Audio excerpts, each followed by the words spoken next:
We've talked about the idea of back pocket second residences as the ability to take money you already have invested in a bank or in a fund or in real estate somewhere else, invest it into a new country, and in exchange get a residence permit you can keep in your back pocket, you can maintain with very little hassle, if any at all. Today I'm going to share with you 4 Asian countries that you might consider for your back pocket residence permits.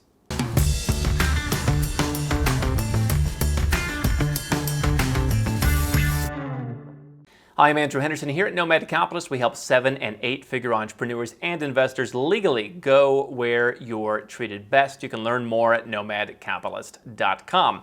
And there have been a number of programs in Asia that you can keep in your back pocket for residents. Citizenship is always a difficult thing to get in Asia. We've talked about that in other YouTube videos. But programs in Malaysia, in the Philippines are currently being reviewed. We may see those come back in the future. Put money in the bank generally was the option for getting a residence permit that was renewable every year, sometimes even remotely, or in the case of Malaysia, every 10 years. And so let's set this aside for a moment. Let's talk about 4 countries that are working right now. And the first is Thailand, very popular place for expats, for nomads to go in Southeast Asia. There's a couple different options. There is the Thai Elite Visa, which is where you pay a fee. It is a sunk cost.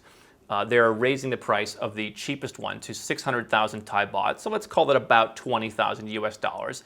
That gets you in for 5 years. You don't have to be there, but you can be there. You get some priority perks. There are about 9 different programs in 2021 for the Thai Elite Visa. And so each of them offers different things like medical screening, golf privileges, airport pickups. So if you actually do spend time there, you do get some money's worth out of that 20 grand, or if you want a 10-year or 20-year one, you can spend more.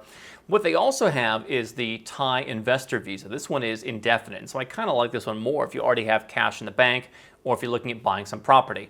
I happen to think that property in Thailand is probably a little bit overheated right now, but let's just say you want to park some money in a condo or you just want to put money in the bank. 10 million Thai baht does that. 1 day per year to renew that. You spend a couple hours of your life every year in an immigration office, and you have this investor visa that you can continuously renew. So if you have 330 some thousand US dollars sitting somewhere else, either you want to buy property or you just want to move it from one bank to another, you can get that investor's residence. And now for 2021 and 2022, they're actually saying that anyone who buys property from approved developers worth that same 10 million will get a free Thai Elite Visa. So a little bit of a belt and suspenders situation there you could get yourself into. Again, setting aside Malaysia and the Philippines for a moment, let's talk about Northern Asia, South Korea.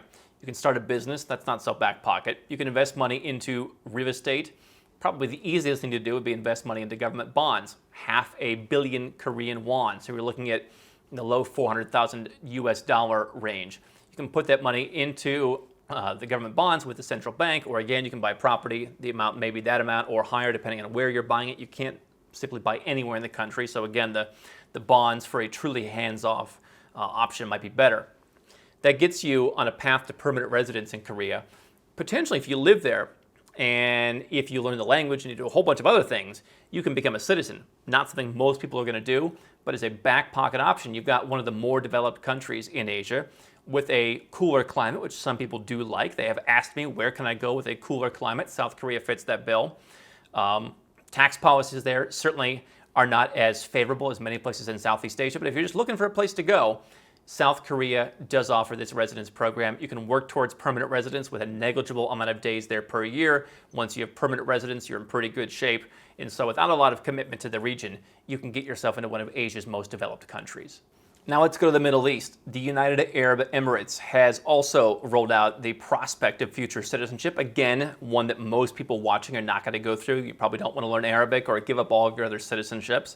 But residence has always been a strong suit of the UAE, and of course, very tax-friendly country to be a resident of if you ever wanted to actually go and spend time there. Not a bad place to live. You have lots of consumer conveniences as well. But the UAE has started to introduce more of a tiered approach where the more money you invest, the more you contribute, the longer your residence permit is good for. So if you are willing to invest about 3 million US dollars, 10 million dirhams into an investment fund, you can potentially get a 10-year, what they're calling a golden visa.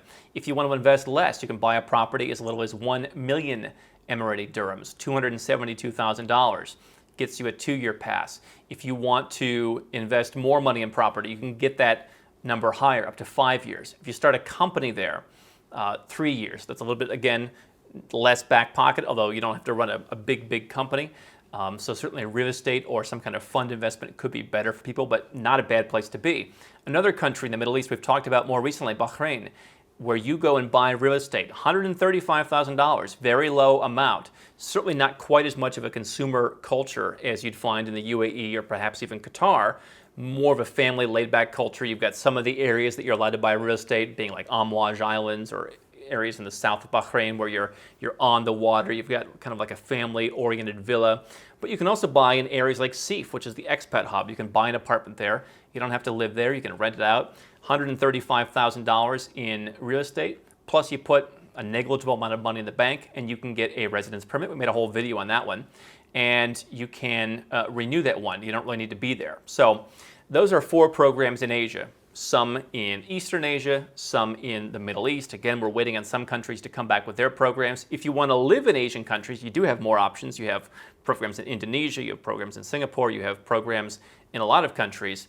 But those are 4 that you can keep in your back pocket just in case you need them later, with easy investments that you don't really need to think too much about, and you have access to those Asian countries.